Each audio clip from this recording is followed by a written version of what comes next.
ভাই, পৃথিবীতে আসা প্রত্যেকটা মহামারীর পিছনে একটা না একটা কারণ থাকে। আজকে আমরা এরকম একটি বিষয় নিয়ে আলোচনা করব, যার মধ্যে সিকোয়েন্স আছে। যেমন 5G নেটওয়ার্কস লঞ্চ করা হয় 2019 সালে। পরে সারা বিশ্বে কোভিড মানে করোনা ভাইরাস ছড়িয়ে পড়ে মহামারী আকার ধারণ করে। ভাই, এখন তো প্রশ্ন আসতে পারে, 4G নেটওয়ার্কের সময় কি কোনো কিছু ঘটেছিল?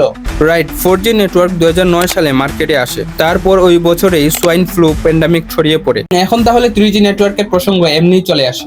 অবশ্যই 1998 সালে 3G যখন লঞ্চ করা হয়, সেই সাথে ইনফ্লুয়েঞ্জা ভাইরাসও আসে ওই বছর। আর ইনফ্লুয়েঞ্জা এ ভাইরাস যখন আসে, তখন 2G নেটওয়ার্ক লঞ্চ করা হয় 1991 সালে। আর নেটওয়ার্কের এভলিউশনের প্রথম যখন 1G লঞ্চ করা হয় 1979 সালে, রাশিয়ান ফ্লু নামে এক ধরনের রোগ ছড়িয়ে পড়ে সমাজে।